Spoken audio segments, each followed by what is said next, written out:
Assalamualaikum warahmatullahi wabarakatuh. Bismillahirrahmanirrahim. Hadratin Nabiyil Mustafa Sayyidina Muhammadin sallallahu alaihi wasallam wa ala alihi wa ashabihi wa azwajihi wa dzurriyyati wa ribaitil kiram sallallahu alaihi pada kitab. Bismillah jami masyahid nabi tusul. Bismillah bi syafaati di al-Fatihah. A'udzu billahi minasy syaithanir rajim. Bismillahirrahmanirrahim. Alhamdulillahi rabbil alamin arrahmanir rahim maliki yaumiddin iyyaka na'budu wa iyyaka nasta'in ihdinas siratal mustaqim siratal ladzina an'amta 'alaihim ghairil maghdubi 'alaihim waladdallin. Bismillahirrahmanirrahim. Alhamdulillahilladzi a'dhamma asra bi 'abdihi minal masjidil haram ilal masjidil aqsa alladzi kasurat ni'amahu fala tu'addu wa la tuhsa alladzi kasurat fadailuhu aksar minar ramli wal hasa. Amma ba'du, qala Allah ta'ala fil Qur'anil Karim, a'udzu billahi minasy syaithanir rajim. Bismillahirrahmanirrahim. Subhanalladzi asra bi 'abdihi lailan minal masjidil haram ilal masjidil aqsa alladzi barakna hawliyahu linuriyahu min ayatina innahu was-sami'ul basir. Shadaqallahul azim wa shadaqa rasulun nabiyul karim wa nahnu ala dzalika minasyahidina wasyakirina walhamdulillahi rabbil alamin. Para hadirin jamaah rahimakumullah yang sama-sama dirahmati Allah Subhanahu wa taala, masih dalam suasana bulan Rajab, bulan yang dimuliakan oleh Allah Subhanahu wa taala, yang mana kelipatan pahala dan ganjaran di bulan ini Allah lipat gandakan. Di bulan ini pula hadirin, di bulan Rajab ada salah satu peristiwa yang sudah kita ketahui dengan nas Al-Quran, subhanalladzi asra bi'abdihi lailan minal masjidil haram ilal masjidil aqsa. Peristiwa diisrokan dan dimi'rajkannya baginda Rasul sallallahu alaihi wasallam minal masjidil haram, dari masjidil haram ke masjidil aqsa, disebut isra. Dari masjidil aqsa naik ke langit disebut dengan mi'raj. Maka ini disebut dengan peristiwa Isra wal Mi'raj. Wajib bagi kita untuk membenarkan tentang adanya peristiwa Isra wal Mi'raj. Kalau kita mengingkari peristiwa Isra wal Mi'raj, maka kita wajib untuk bersyahadat kembali.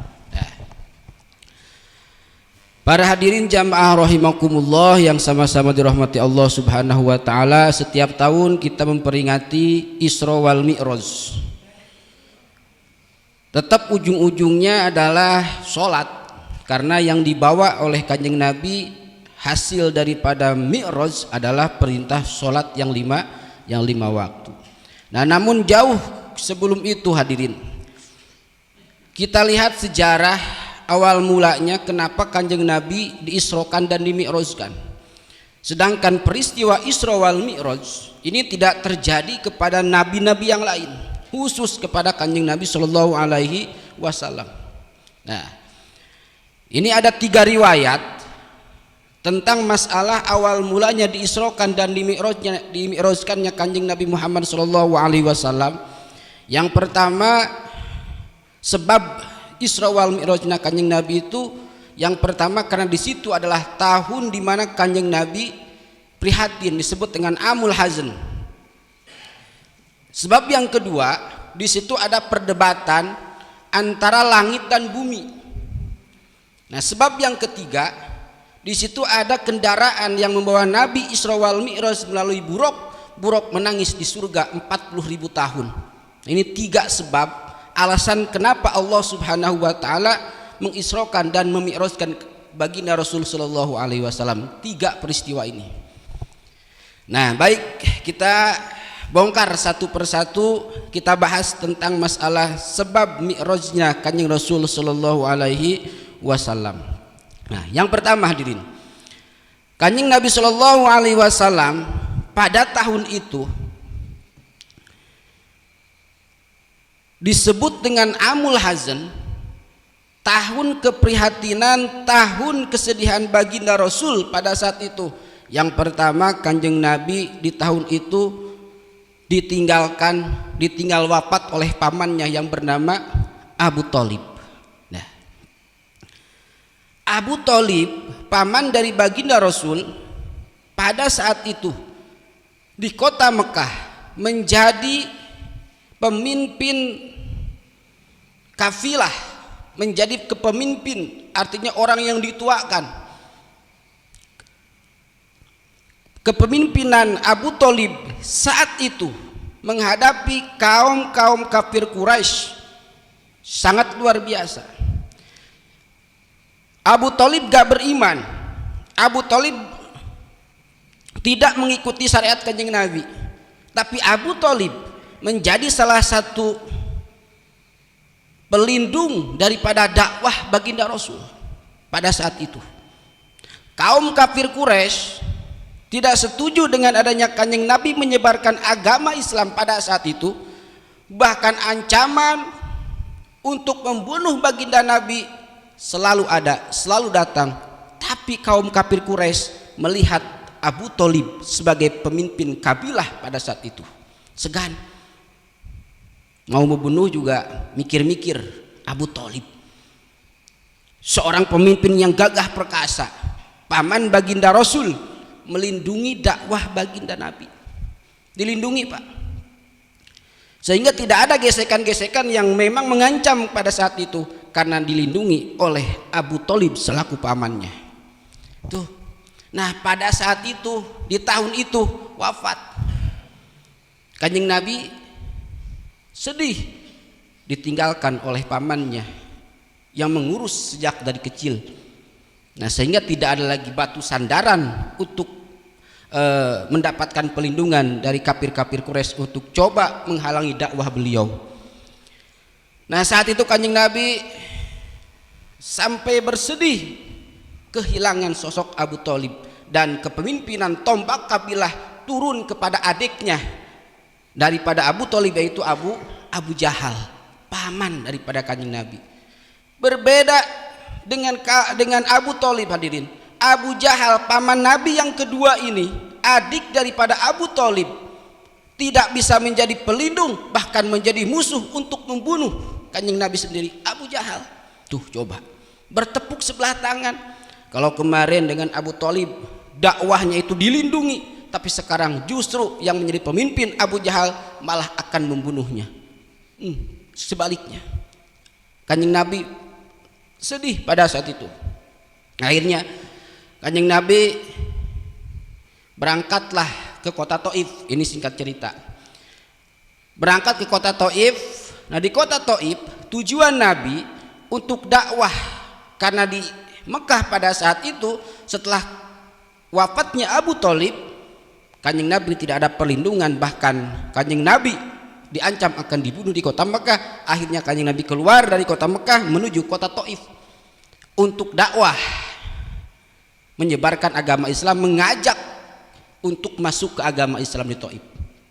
Tapi apa daya dikata, hadirin, ketika Nabi tiba di Thaif bukannya disambut dengan baik, tapi malah dicaci, dimaki, dihina, bahkan dilempari pakai batu. Dalam satu riwayat Kanjeng Nabi betisnya itu berdarah karena lemparan batu di Thaif. Ya Allah, ya Rabbi ya Karim. Di tahun yang itu tidak ada sambutan, bahkan yang ada malah mendapatkan cacian makian. Saking gak nerimanya Kanjeng Nabi di Thaif, sampai malaikat turun, hadirin. Malaikat turun, malaikat bersama malaikat yang menjaga gunung turun ketika Kanjeng Nabi dilempari, dicaci, dimaki, bahkan diancam akan dibunuh. Malaikat turun. Sampai malaikat turun ini kenapa? Karena malaikat gak terima sosok seorang baginda Rasul diperlakukan seperti itu di Thaif. Ya Allah, ya Rabbi ya Karim. Dakwah seperti itu, Pak, dakwah Kanjeng Nabi. Turunlah malaikat, kata malaikat, ya Rasulullah, aku diutus oleh Allah Subhanahu wa taala untuk menjaga ini gunung. Andai kata engkau meminta ini gunung aku hancurkan dan aku siksa orang-orang Taif, maka saat ini juga aku akan hancurkan. Ini enggak bisa beri kemanusiaan kalau bahasa kitanya.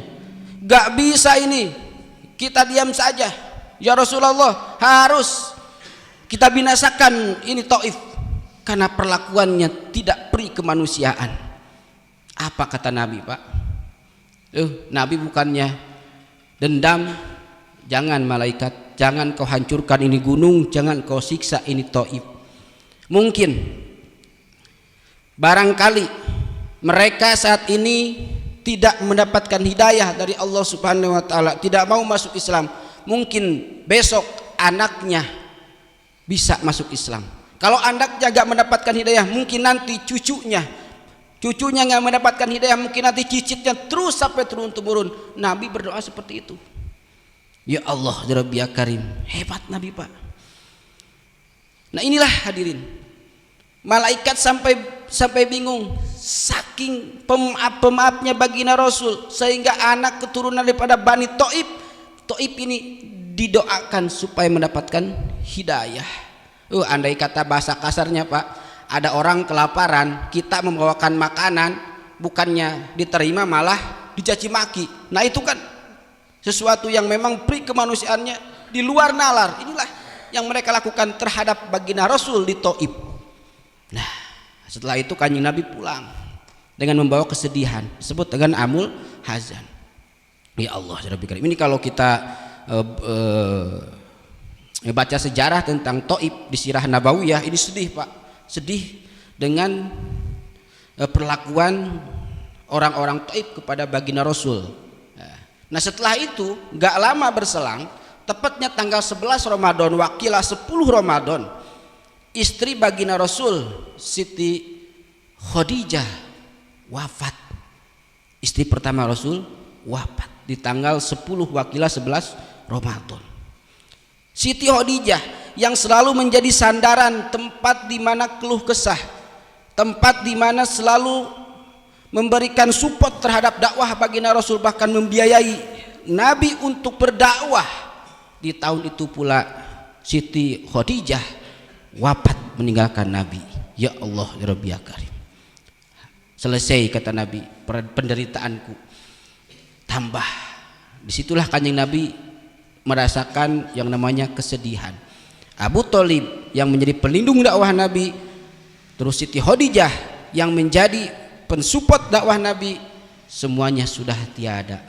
Inilah disebut dengan amul hazan. Nabi pun sifatnya adalah sifat basari, sifat kemanusiaan, pas sama dengan kita punya kesedihan. Nah akhirnya menghibur Kanjeng Nabi di tahun itu, akhirnya Allah Subhanahu wa taala mengisrokan dan memi'rajkan Kanjeng Nabi. Ternyata Isra Mi'raj adalah hiburan bagi Kanjeng Nabi, pelipur lara bagi Kanjeng Nabi. Nah itu sekilas tentang amul hazan. Nah yang kedua hadirin, disebabkan karena adanya peristiwa Isra wal Mi'raj ini, perdebatan antara langit dan bumi, yang mana langit dan bumi ini mereka merasa sombong dengan kepunyaannya masing-masing. Sombong. Wa amma sababul mi'raji fa huwa anal ardu ibtaharta 'alal sama'i faqalat, kata bumi, wahai langit, ana khairun minki li anna Allah ta'ala zainani bil biladi wal bihari wal anhari wal asjari wal jibali wa ghairiha. Wahai bumi, wahai langit, saya lebih hebat, saya lebih gagah daripada engkau. Kata bumi, Pak, karena di bumi, karena aku di bumi punya bil biladi, aku banyak negara, dari negara A sampai negara Z ada di saya. Di langit nggak ada yang namanya negara. Sombong. Di samping itu wal bihari, aku mempunyai ribuan lautan, lautan yang indah, lautan yang luar biasa, enak dipandang mata. Di langit tidak ada yang namanya laut. Wal anhari, dan aku pun dihiasi dengan berbagai sungai. Sungai. Banyak ikan-ikan, banyak ikan yang enak. Pokoknya lengkaplah sudah ada di saya. Wal ajari wal jibali wal ghairiha wal asjari, banyak pohon-pohon. Aku banyak gunung-gunung yang indah. Bumi. Di langit mana ada bumi, di langit mana ada pohon. Sombong. Pakolat, langit pun sama Pak, gak mau kalah. Kata langit, wahai bumi, akulah yang lebih hebat. Ana khairun min kulli ana syamsa wal qamar wal kawakib wal afka wal buruji wal arsya wal kursi wal jannah fiya. Wahailah bumi, aku itu punya syamsu, matahari, wal qamar, aku punya bulan yang menerangi di malam hari. Aku punya bintang-bintang yang menghiasi langit. Wal afkali, aku punya cakrawala. Wal buruza, aku punya planet-planet, dari mulai planet yang lain semuanya ada di langit. Wal arsya wal kursi, aku pun punya aras. Wal kursi, aku pun punya kursi. Wal jannatu, dan surga pun berada di atas langit. Sombong Pak, mengadu kesombongan. Wa qolatil ardu, nah bumi gak mau kalah lagi. Kata bumi, itu mah gak seberapa. Wahai langit, aku yang lebih hebat, karena di aku itu fi baitin bajuruhu wa yatufu bil anbiya wal mursalun wal auliya wal mu'minuna amatan.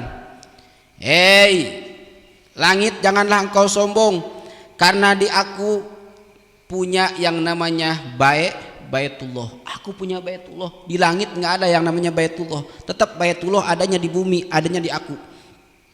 Yang mana Baitullah ini yajuruhu pada ziarah wa yatufu, dan pada tawaf siapa? Al-anbiya wal mursalun, para nabi dan para rasul, dari mulai kanjeng Nabi Adam sampai akhir zaman. Wal aulia wal mu'minuna amatan, bahkan para wali, wal mu'minuna, dan orang-orang mukmin itu semuanya mendatangi Baitullah untuk bertawaf. Di langit nggak ada yang namanya Baitullah atau Ka'bah. Sampaikah di situ perdebatan? Enggak, hadirin. Kata langit, wah, kalau kamu punya Baitullah, aku juga punya yang disebut dengan Baitul Ma'mur, wahai bumi. Yang mana di Baitul Ma'mur ini bukan lagi para nabi, bukan lagi para mukminin yang tawaf, tapi malaikat. Seluruh malaikat langit itu mengelilingi Baitul Ma'mur. Kalau di bumi nggak ada yang namanya Baitul Ma'mur. Wa fil jannati, dan di surga, aku punya surga yang mana di surga itu allati hiya ma'wa arwahil anbiya, tempatnya ruhnya para nabi, wal mursalin wa arwahil auliya wa solihin, tempatnya orang-orang soleh, tempat ruhnya para wali, tempat ruhnya para utusan, tempat ruhnya para mursalin, semuanya ada di langit. Terus aja berdebat seperti itu Pak. Berdebat memperlihatkan kepunyaan masing-masing. Nah ini nanti bakal menjadi hikmah tentang kehidupan kita, bahwa kita jangan selalu sombong karena di langit masih ada langit. Nah ini sampai dibeberkan seperti ini. Si bumi tetap gak mau kalah. Wah itu gak seberapa. Kata bumi, wa qolatil ardi, wahai langit, engkau silakan punya surga, engkau silakan punya Baitul Ma'mur, engkau silakan punya bintang, engkau silakan punya matahari, punya bulan dan lain sebagainya. Tapi ingat, kata bumi, di bumi inna sayyidal mursalin wa khataman nabiyyin wa habibur rabbil alamin wa abdulul mawjudah alaihi akmalul tahiyyati wa tonna fi wa ajri syari'atuhu alayya. Ingat langit, di bumi aku itu punya satu makhluk yang lebih hebat daripada makhluk yang lain, yang lebih hebat daripada bintang, yang lebih hebat daripada matahari, yang lebih hebat daripada aras, yang lebih hebat daripada kursi, semuanya nggak ada tandingan. Di bumi ada yang disebut dengan Kanjeng Nabi Muhammad sallallahu alaihi wasallam, Abdulul Makhluqat. Tuh. Nah, ketika sudah bilang seperti itu si bumi, nah langit bisa jawab nggak? Nggak bisa. Kan apa? Abdulul Makhluqat, seluruh makhluk nggak ada yang lebih hebat daripada Kanjeng Nabi. Diam Pak, diam si langit, diam, nggak bisa jawab. Udah, kalau disebut Kanjeng Nabi mau nyombongin apa lagi? Wah, bingung. Nah, kalahlah debat langit ini Pak, kalah. Lalu falamma sami'atis sama hada ajazta wasakata anil jawab, diam, wasakata anil jawab, gak bisa menjawab. Kesombongan punya bintang, kesombongan punya surga, kesombongan punya Baitul Ma'mur. Ketika disebut Kanjeng Nabi ada di bumi, langit diam, gak bisa jawab. Karena di situ adalah Abdulul Makhluqat Kanjeng Nabi, nggak bisa jawab. Mau jawab apa lagi? Sudah habis jawaban. Nah, karena nggak bisa jawab, wa tawajjahta ilallahi, akhirnya dia protes ke Allah Subhanahu wa taala. Ini bahasa kitanya lah, protes istilahnya, protes. Nah, si langit protes ke Allah, faqalat ilahi, wahai pangeran alam semesta, anta tujibul mutoro idza da'aka, akan mengabulkan permintaan setiap makhluknya yang terjepit. Ini kan si langit terjepit Pak, nggak bisa jawab lagi. Ya Rob, apakah engkau akan mengabulkan permintaanku, permintaan setiap makhluk yang terjepit, yang tak bisa menjawab, karena engkau berjanji di mana-mana setiap hamba berdoa tentu doa itu akan diijabah. Hari ini ya Rob, aku nggak bisa menjawab, aku nggak bisa melawan bumi, yang mana di bumi itu punya Kanjeng Nabi sallallahu alaihi wasallam. Wa ana ajaztu anil jawabi adi fas'aluka an tusida Muhammadan ilayya.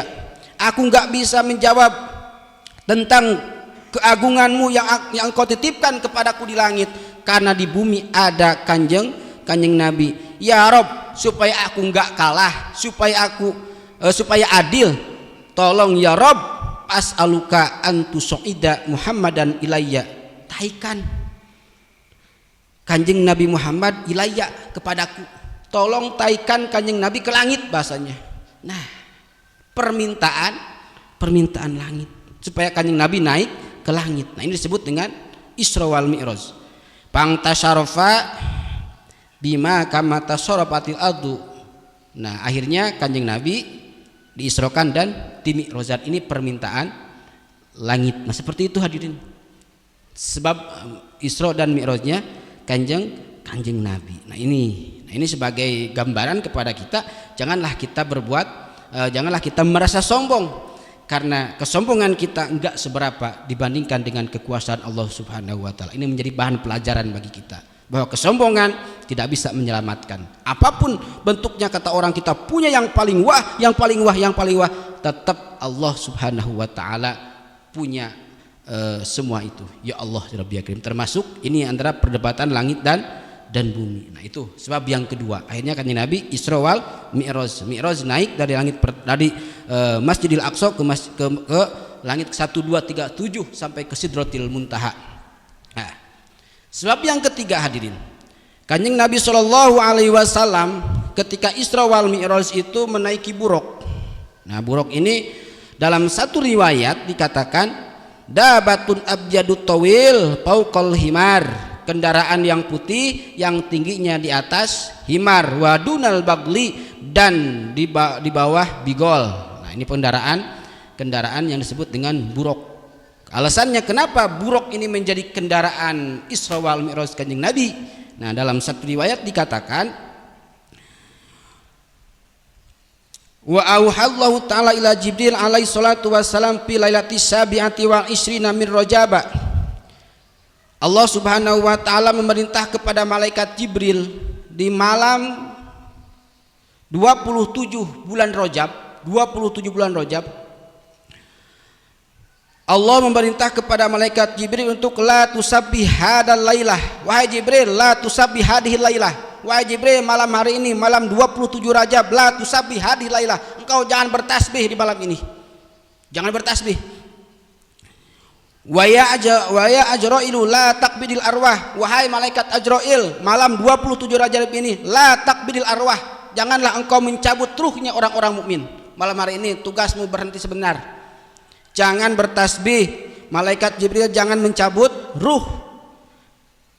Baqala Jibril alaihi wassalam, ajaat kiamah. Wahai Rasul, ya Allah, apakah aku bertasbih, malaikat Ajrail tidak mencabut nyawa malam hari ini, sampai kapan? Apakah sampai hari kiamat? Kata Allah, la, tidak, hanya satu malam ini saja. Ya Jibril, walakin idhab ilal jannah wahudil buroki. Berangkatlah wahai Jibril, malam hari ini engkau ke surga. Lalu di surga wahud burok, ambillah satu ambillah satu hewan yang bernama burok. Wadhab iwi ila Muhammadin. Setelah engkau mendapatkan burok, maka berangkatlah kepada kanjeng Nabi Muhammad sallallahu alaihi wasallam. Ini terjadi di tanggal 27 Rajab. Begitu malaikat Jibril masuk surga untuk mengambil buruk, ternyata Pak di surga buruk itu banyak. Malaikat Jibril bingung. Coba. Sedangkan perintah Allah mengambil satu buruk yang ada di surga. Setelah mendapatkan satu buruk, kasihlah kepada kanjeng Nabi untuk Isra wal Mi'raj. Begitu malaikat Jibril masuk surga, ternyata buruk ini bukan satu, bukan dua. Ternyata buruk ini adalah arba'ina alfan, 40.000. Ada 40.000 buruk. Malaikat Jibril kan bingung, harus ngambil yang mana, ya kan? Kalau ngambil yang ini takut salah, kalau ngambil yang ini takut salah. 40.000, coba bayangin, yang diambilnya cuma satu. Nah, setelah malaikat Jibril tungak tengok untuk mengambil buruk, yarta'una firyadil jannati wa ala jabhatim ismun Muhammad.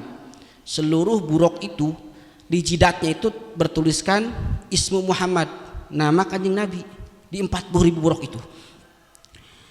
Nah, tambah bingung aja ini malaikat Jibril, semuanya ada nama Muhammad. Waro'an fihim burokan munkisan ro'sah yabki wa taslu min ainihi dumu. Tapi malaikat Jibril dari 40.000 itu hadirin melihat satu buruk yang munkisan, tertunduk, ro'sahu yabki, ada buruk tertunduk terus yabki lagi menangis, buruk menangis. Kata malaikat Jibril, nah ini buruk beda nih satu nih. Yang lain mah pada makan, pada bahagia, kok ini ada satu buruk yang nangis tertunduk, gak mau makan. Watasilu min ainihi, bahkan terlihat dari kedua matanya mengalir air mata. Malaikat Jibril penasaran. Akhirnya ditemuilah buruk yang lagi nunduk ini sambil nangis. Kata malaikat Jibril, malaka ya buruk, kenapa engkau menangis wahai buruk? Ya Jibril, kata buruk, ini sami'tu mandu arba'ina alpan sanatin. Wahai Jibril, sesungguhnya aku mendengar dari 40.000 tahun yang lalu. 40.000 tahun yang lalu aku pernah mendengar nama ismun Muhammadin, nama Muhammad. Lalu kata Jibril, setelah aku mendengar 40.000 tahun nama Muhammad, fawaqa'a fi qalbi mahabbati, lalu tumbuhlah dalam hatiku, timbul rasa dalam hatiku mahabbah, rasa cinta kepada yang namanya Muhammad. Sahibi hadil ismi wa askutuh, aku itu kepelet, aku itu terpesona, aku itu kegila-gilaan yang namanya Muhammad 40.000 tahun. Nah setelah itu wa ba'da dzalika lam ahtaj ila ta'amin wala syarabin, 40.000 tahun aku pengen ketemu ya dengan namanya Muhammad, aku cinta, sudah tumbuh dalam hatiku rasa cinta kepada Muhammad 40.000 tahun. Aku gak pernah makan, aku gak pernah minum, karena aku gak enak makan, gak enak minum, pengen ketemu dengan yang namanya Muhammad. Ya Allah, Rabbi Karim, sudah cinta mah seperti itu Pak, ya kan? 40.000 tahun ini si Buruk gak makan gak minum, pengen ketemu dengan Kanjeng Nabi. Akhirnya menangis. Wa taraktu bin naril iski,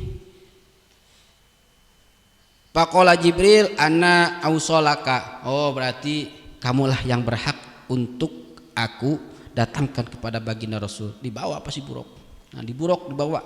Nah, ini Buruk 40.000 tahun yang lalu merindukan, pengen bertemu dengan Kanjeng Nabi. Ya Allah, Rabbi Hakim, ini sekelas Buruk hadirin. Makanya disitulah kendaraan Kanjeng Nabi ketika Isra wal Mi'raj adalah Buruk ini, bentuk cinta Buruk terhadap Kanjeng Nabi. Nah, ini apalagi kita selaku umatnya cinta kepada Kanjeng Nabi, insya Allah akan berpahala surga sekelas Buruk pun hadirin. Nah, itu sebabnya Isra wal Mi'raj baginda Rasul sallallahu alaihi wasallam. Nah, baik hadirin jamaah rahimakumullah.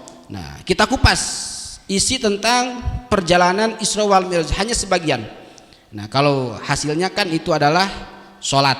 Nah, ini kita bahas sedikit lah tentang perjalanan Isra, di mana ketika Nabi Isra itu Nabi selalu diperlihatkan oleh Allah Subhanahu wa taala berbagai peristiwa. Nah, salah satunya Kanjeng Nabi Shallallahu alaihi wasallam melihat satu kaum, ini dalam perjalanan Isra, melihat satu kaum yazra'una fi yaumin wa yahsuduna fi yaumin. Nabi melihat satu kaum yang mana kaum itu bercocok tanam. Setelah bercocok tanam, yazra'una fi yaumin wa yahsuduna fi yaumin, saat itu juga panen. Hebat kan? Hebat ini. Bercocok tanam, panen, bercocok tanam, panen. Wah, hebat, nggak nunggu lama, nggak nunggu berbulan-bulan. Nah, terus seperti itu. Nah, seperti itu, hebat kan?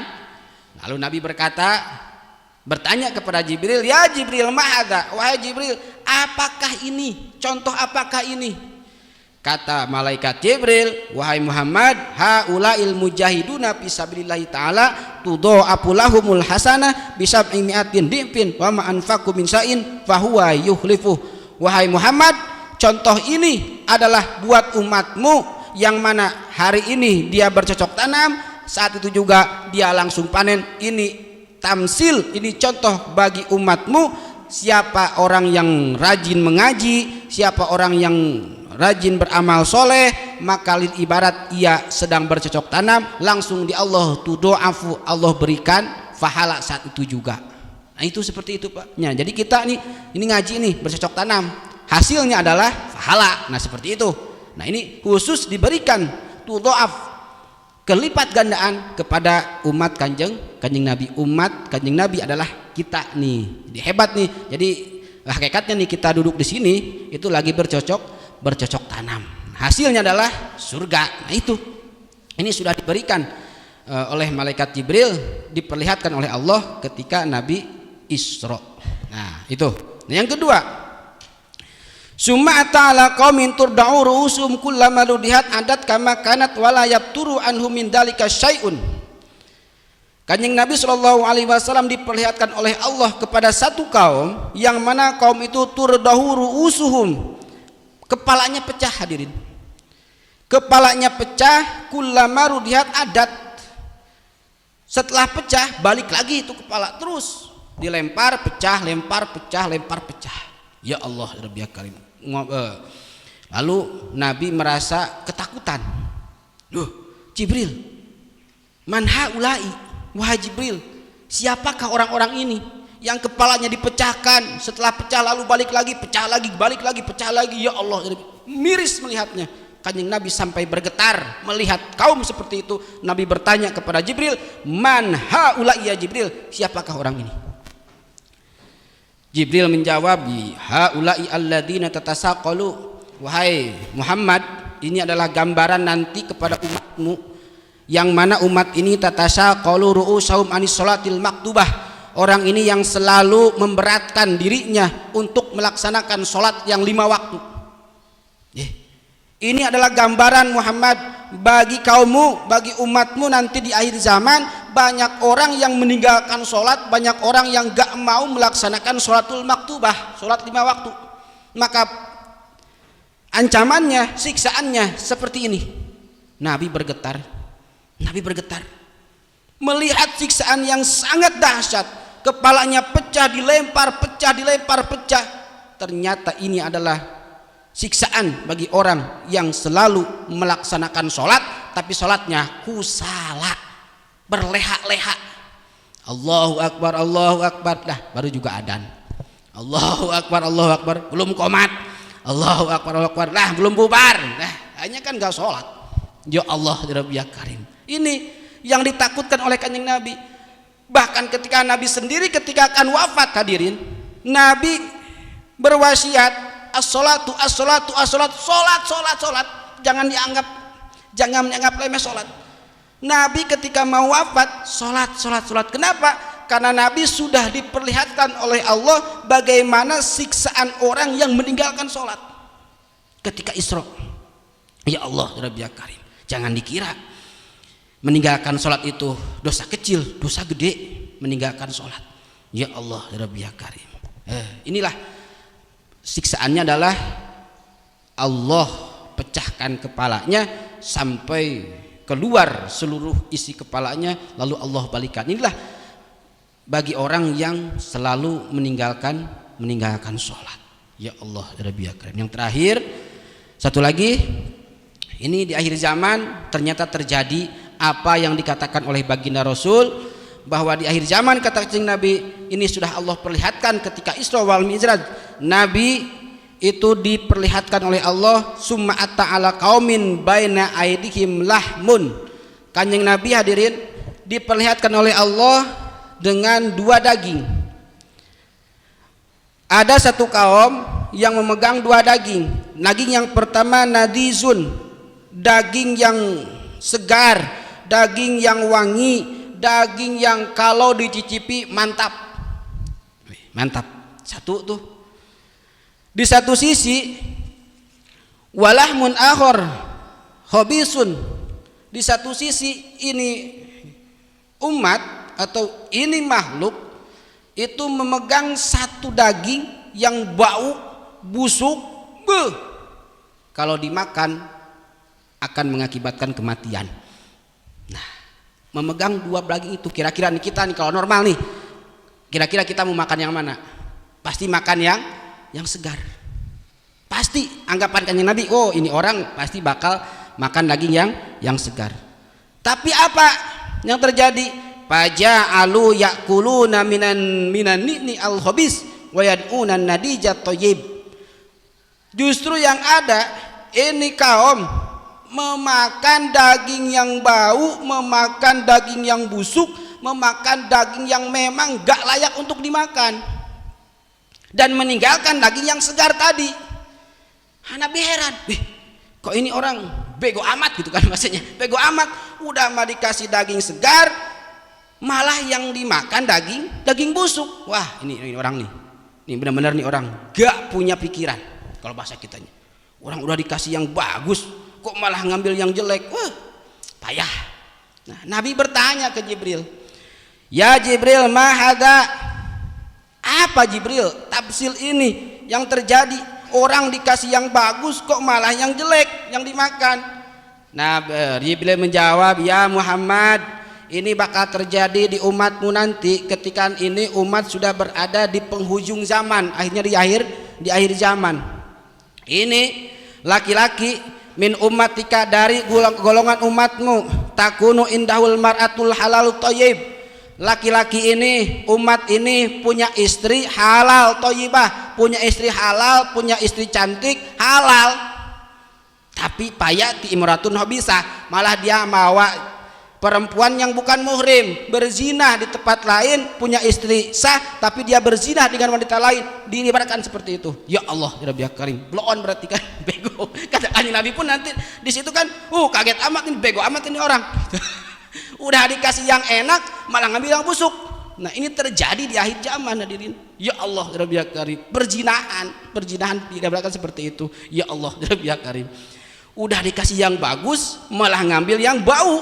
Nah ini kan keterlaluan, gak ada pemikiran. Ya Allah ya Rabbi ya Karim, ini malaikat Jibril berkata, min ummatika, di akhir zaman perzinahan akan tampak. Orang di akhir zaman, kata malaikat Jibril, Muhammad, nanti di akhir zaman orang sudah tidak malu melakukan zina, orang sudah terang-terangan melakukan zina. Ya Allah, lihat Pak sekarang medsos banyak konten-konten yang membuka aib sendiri kan.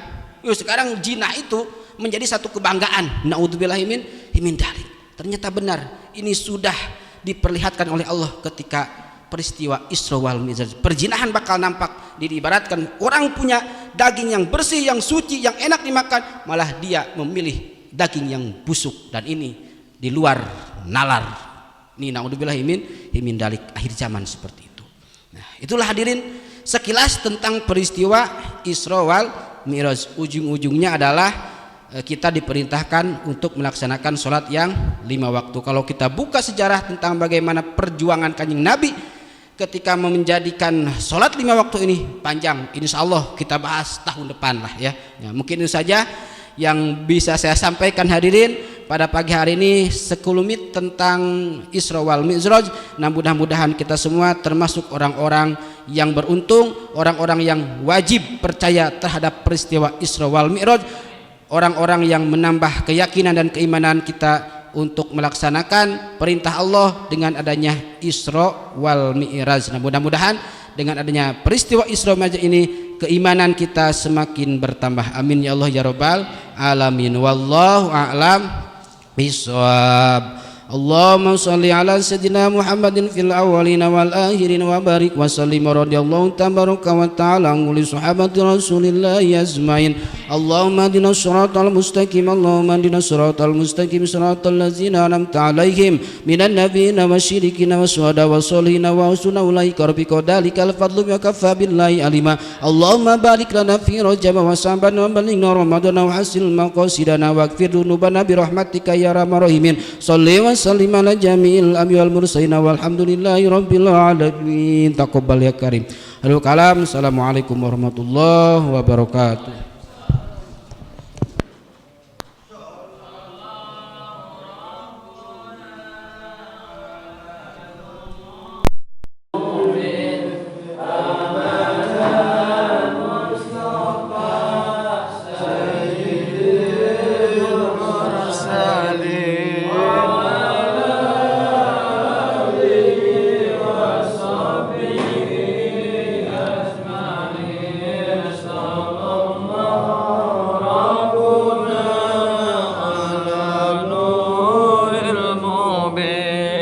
Amen.